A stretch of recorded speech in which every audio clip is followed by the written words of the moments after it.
Hello ভাই বেরাদার, কেমন আছো তোমরা সবাই? আই হোপ, আশা করি সকলেই ভালো আছো। তোমাদের সকলেই দোয়ায় আমিও ভালো আছি। তো আজকের ভিডিওটা অন্য ধরনের হতে যাচ্ছে। তো এই ভিডিওতে আমরা 5 জন থাকবো, 5 জনের ফিটনেস দেখানো হবে যে কার ফিটনেস কত বেশি ভালো। তো বেশি কথা না বলে ভিডিও শুরু করা যাক। তো আমার এই ভিডিওতে অংশগ্রহণ করেছে মোট 4 জন। 5 জন ছিল কিন্তু একজনের ভিডিও শুট করা হয়নি, তার কারণে তাকে আর ধরছি না আমাদের এই ভিডিও শুরু করা যাক। হ্যাঁ, ভিডিওতে তো মজা হতে যাচ্ছে। তো বেশি মজা পাওয়ার জন্য সর্বপ্রথম আসবে জুনাইদ আমাদের সামনে।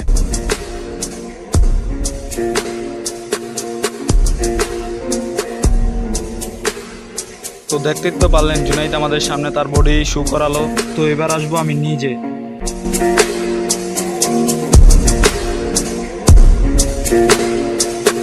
তো সকলে দেখতেই তো পারলেন আমার ফিটনেস। এবার আসবে সোহান। তো সকলে দেখতেই তো পারলেন সোহানের ফিটনেস। এবার আসবে হাসি। তো সকলে দেখতেই তো পারলেন আমাদের সকলেরই বডির ফিটনেস। তো দেখা হবে অন্য কোনো নেক্সট ভিডিওতে। আল্লাহ হাফেজ, সকলেই ভালো থাকেন।